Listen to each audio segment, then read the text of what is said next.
Hello दोस्तों, welcome to my YouTube channel Rozgar classes 124 में आपका स्वागत है। साथियों, मैं आशा करता हूं आप सभी अच्छे होंगे और आपकी स्टडी बहुत अच्छी चल रही होगी। जैसा कि आपको पता है कि आने वाले समय में आरआरबी एनटीपीसी के एग्जाम होने वाले हैं। उन्हीं को देखते हुए हम जीके के मोस्ट इम्पोर्टेंट क्वेश्चनों को देखेंगे और उन्हें समझने का प्रयास करेंगे। यह हमारा प्रैक्टिस सेट नंबर 2 है। प्रैक्टिस सेट नंबर 1 हमारा आ चुका है। अगर आपने नहीं देखा है तो आप हमारे चैनल पे जाके देख सकते हैं। और यह हमारा प्रयास यदि आपको अच्छा लगता है तो प्लीज़ लाइक, शेयर और सब्सक्राइब करना ना भूलें। और आप कितने क्वेश्चन अटेम्प्ट कर पाते हैं और आपके कितने मार्क्स आते हैं, अपने मार्क्स कमेंट में शेयर करना ना भूलें। तो चलिए देर ना करते हुए अपना टॉपिक स्टार्ट करते हैं।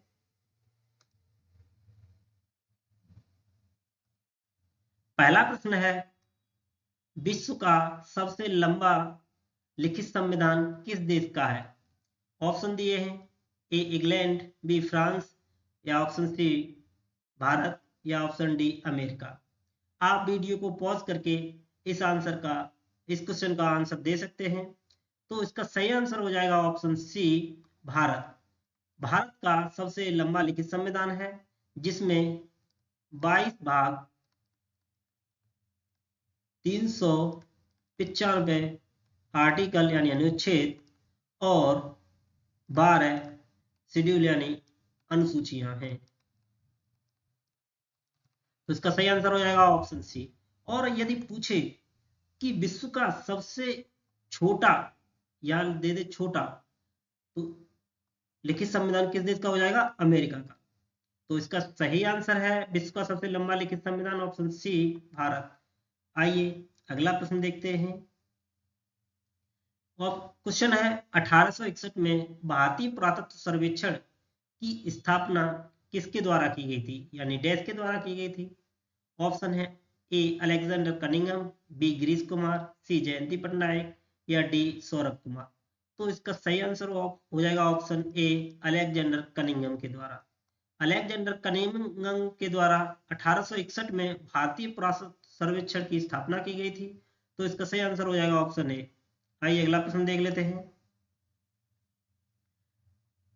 डैश भारत के सबसे बड़े महलों में से एक, जिसे अंबा विलास के रूप में भी जाना जाता है, और यह वाडियार महाराजा का निवास भी था। तो इसका आंसर क्या होगा? तो देख लेते हैं। ऑप्शन ए है मैसूर, या ऑप्शन बी लेह महल, या ऑप्शन सी मत्तानचेरी महल, या ऑप्शन डी हम्पी। तो जो अंबा विलास के रूप में जो जाना जाता था वो था मैसूर। तो इसका सही आंसर हो जाएगा ऑप्शन ए मैसूर। चलिए अगला प्रश्न देखते हैं। प्लासी की लड़ाई के बाद अंग्रेजों ने भारत में राजनीतिक सत्ता हासिल कर ली थी। यह लड़ाई किस वर्ष हुई थी? ऑप्शन ए 1757, या ऑप्शन बी 1857, या ऑप्शन सी 1858, या ऑप्शन डी 1756। तो प्लासी की जो लड़ाई हुई थी वो 23 जून 1757 में हुई थी। यह जो लड़ाई हुई थी वो east India company, Robert Clive और बंगाल के जो अंतिम नवाब थे उनके साथ हुई थी। तो इसका सही आंसर हो जाएगा ऑप्शन ए 1757। 1757 प्लासी की लड़ाई हुई थी। और 1857 का जो विद्रोह हुआ था वो आप जानते हैं, मंगल पांडे ने जो किया था। और 1756 में जो 20 जून 1756, ये किसके लिए जाना जाता है? कालकोठरी की घटना। पूछे कालकोठरी घटना कब हुई थी? तो 1756। चलिए अगला प्रश्न देख लेते हैं। क्वेश्चन है, ईंधन के कैलोरी मान की इकाई क्या है? ऑप्शन ए किलोवाट मिलीग्राम, या option C metre joule milligram kelvin, या option D joule kilogram kelvin. तो इसका सही आंसर हो जाएगा ऑप्शन बी किलो जूल प्रति किलोग्राम। आइए अगला प्रश्न देख लेते हैं। क्वेश्चन दिया है, निम्न को सुमेलित कीजिए। एक तरफ घटनाएं दी हैं और दूसरी तरफ उनका वर्ष दिया है। तो पहला है साइमन कमीशन का भारत आना, दूसरा है क्रिप्स मिशन का भारत आना, तीसरा है जलियांवाला नरसंहार, चौथा है चौरी चौरी घटना। तो साइमन कमीशन जो भारत आया था वो आया था 1928 में, लेकिन साइमन कमीशन का जो गठन हुआ था वो 1927 में हुआ था, लेकिन जो भारत आया वो आया था 1928। तो पहले का हो जाएगा ऑप्शन बी। और क्रिप्स मिशन जो आया था वो 1942 में आया था, तो सी से हो जाएगा ये मैच। और जलियांवाला नरसंहार हुआ था वो हुआ था 1919, 13 अप्रैल 1919 को हुआ था। और चौरी चौरी घटना जो हुई थी वो 5 फरवरी 1922 को हुई थी। तो पहले का है बी, दूसरे का है सी। पहले का बी, दूसरे का सी, ये हो नहीं सकता है, ये नहीं होगा, ये नहीं होगा, आंसर हो जाएगा सी। चलिए अगला प्रश्न देख लेते हैं। क्वेश्चन है, पानीपत की तीसरी लड़ाई वर्ष डैश में लड़ी गई थी। ऑप्शन दिए हैं, ए 1761, बी 1762, या सी 63, या डी 1760। तो पानीपत की जो तीसरी लड़ाई हुई थी वो हुई थी 1761 में, और यह किसके मध्य हुई थी? ये हुई थी अहमद शाह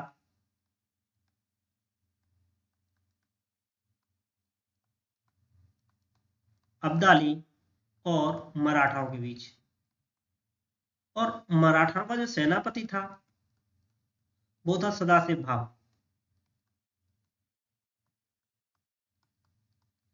और यह जो पानीपत की तीसरी लड़ाई हुई थी इसमें विजयी कौन हुए थे? वो हुआ था अहमद शाह अब्दाली। तो पूछा है किस वर्ष लड़ी गई थी, तो ऑप्शन ए 1761 में। आइए अगला प्रश्न देखते हैं। ईस्ट इंडिया कंपनी ने भारत के किस शहर में अपना पहला व्यापारिक केंद्र स्थापित किया था? तो ईस्ट इंडिया कंपनी ने कहा किया था? सूरत में। तो इसका आंसर हो जाएगा डी, सूरत। अगला प्रश्न देखते हैं। इनमें से कौन सा अनुच्छेद भारतीय संसद को जातियों, उपजातियों एवं जनजातियों की अनुसूचित जातियों की सूची में शामिल करने और उससे बाहर करने की शक्ति प्रदान करता है? क्वेश्चन को थोड़ा अच्छे से समझ लीजिए कि जो कौन सा अनुच्छेद है वो भारतीय संसद को जाति, जनजाति या अनुसूचित जातियों को सूची में शामिल करने या उनसे बाहर करने की शक्ति प्रदान करता है। ऑप्शन ए अनुच्छेद 43, या ऑप्शन बी 341, या ऑप्शन सी अनुच्छेद 200, या ऑप्शन डी अनुच्छेद 241। तो अनुच्छेद 43 जो कहता है वो कहता है कि कर्मकारों को निर्वाह के लिए मजदूरी और उनके शिष्ट जीवन के लिए शक्ति। तो 43 कहता है कर्मकारों के लिए निर्वाह मजदूरी। और अनुच्छेद 200 कहता है जो राज्यपाल है वो विधेयक के लिए अनुमति देगा। और अनुच्छेद 241 है वो अगर यूटीज संघ राज्य क्षेत्रों में अगर किसी हाई कोर्ट की स्थापना करनी है वो कहता है अनुच्छेद 241। तो इसका सही जो आंसर होगा वो हो जाएगा ऑप्शन बी, अनुच्छेद 341। तो इसका सही आंसर ऑप्शन बी। चलिए अगला प्रश्न देख लेते हैं।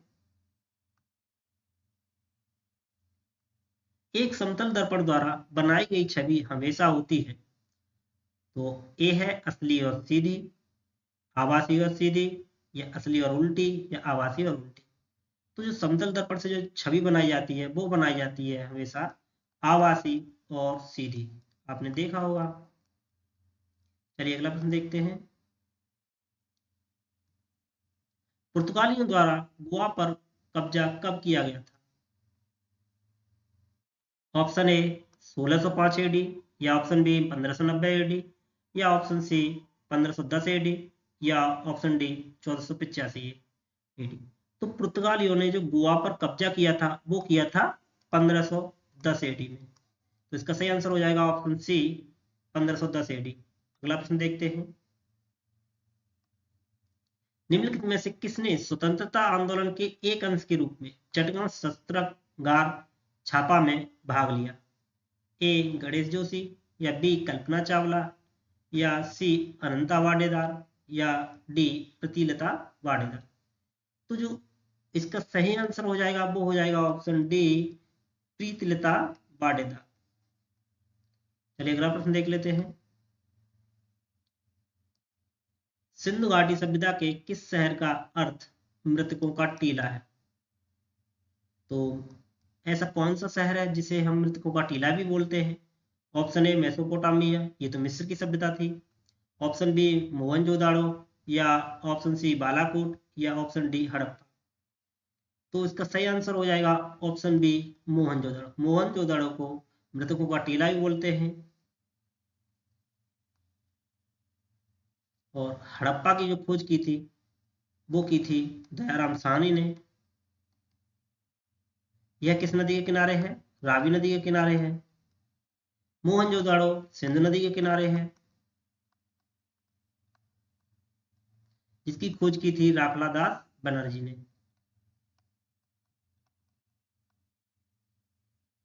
अगला प्रश्न देखते हैं।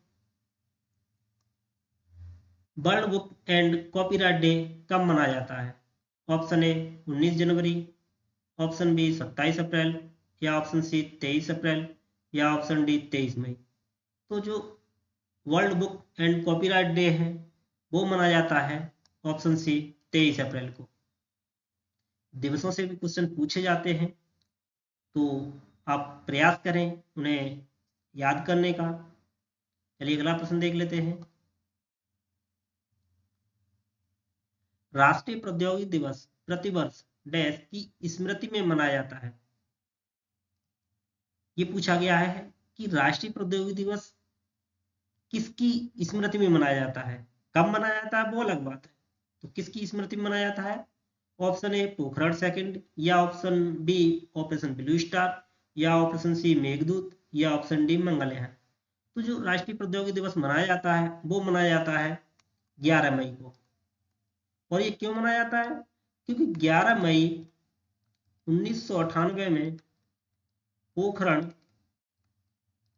सेकंड का सफल परीक्षण हुआ था, तो उसी की स्मृति में यह 11 मई को राष्ट्रीय प्रौद्योगिकी दिवस मनाया जाता है। तो इसका सही आंसर हो जाएगा ऑप्शन ए पोखरण सेकंड। चलिए अगला प्रश्न देख लेते हैं। 1680 में शिवाजी के पुत्र डैश अपने भाई राजा राम के विरुद्ध उत्तराधिकार के युद्ध में विजय प्राप्त करने के बाद सिंहासन पर बैठे थे। ऑप्शन है बालाजी, या ऑप्शन बी साहू, या ऑप्शन सी संभाजी, या ऑप्शन डी बाजीराव प्रथम। तो जो अपने भाई राजा राम के विरुद्ध उत्तराधिकार के युद्ध में विजय प्राप्त करने के बाद सिंहासन पर बैठे थे वो थे संभाजी। तो इसका सही आंसर हो जाएगा ऑप्शन सी संभाजी। अगला प्रश्न है, निम्नलिखित में से किसमें CFC क्लोरोफ्लोरोकार्बन होता है दीवार पर किए जाने वाले पेंट में? या ऑप्शन बी बाधित पेय में, या ऑप्शन सी वार्निश में, या ऑप्शन डी प्रशीतकों। तो आप जानते हैं जो CFC का जो सबसे ज्यादा उत्पादन होता है वो रेफ्रिजरेटरों से होता है, यानी प्रशीतकों से। इसका सही आंसर हो जाएगा ऑप्शन डी प्रशीतकों। अगला प्रश्न देखते हैं। भारत में धूसर क्रांति यानी ग्रे रेवोल्यूशन का संबंध निम्नलिखित में से किससे है? ऑप्शन ए कोयला उत्पादन, या ऑप्शन बी सरसों उत्पादन, या ऑप्शन सी कच्चा तेल उत्पादन, या ऑप्शन डी उर्वरक उत्पादन। तो इसका सही आंसर हो जाएगा ऑप्शन डी उर्वरक उत्पादन। यानी जो ग्रे रेवोल्यूशन का संबंध है वो उर्वरक उत्पादन से संबंधित है। और भी कुछ क्रांतियां रही हैं जैसे पीली क्रांति। पीली क्रांति किससे संबंधित है? ये संबंधित है तिलहन उत्पादन से। और नीली क्रांति ये संबंधित है मछली उत्पादन से। और स्वर्णिम यानी गोल्डन फाइबर रिवॉल्यूशन, स्वर्णिम फाइबर क्रांति ये संबंधित है जूट उत्पादन से। लाल क्रांति ये संबंधित है टमाटर या मांस उत्पादन से। श्वेत क्रांति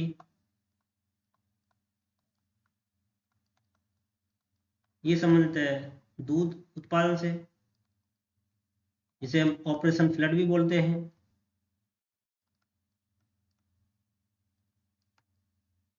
तो ये कुछ क्रांतियां हैं। आइए अगला प्रश्न देखते हैं।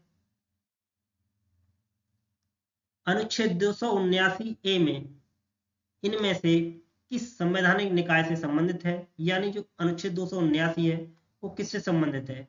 ऑप्शन ए वस्तु एवं सेवा कर परिषद से, या ऑप्शन बी यूपीएससी से, या ऑप्शन सी भारतीय निर्वाचन आयोग से, या ऑप्शन डी वित्त आयोग से। तो वित्त आयोग ये दिया है आर्टिकल 280 में। भारतीय निर्वाचन आयोग ये 324 से संबंधित है, और जो 279 ए है ये संबंधित है वस्तु एवं सेवा कर से। इसका सही आंसर हो जाएगा ऑप्शन ए वस्तु एवं सेवा कर।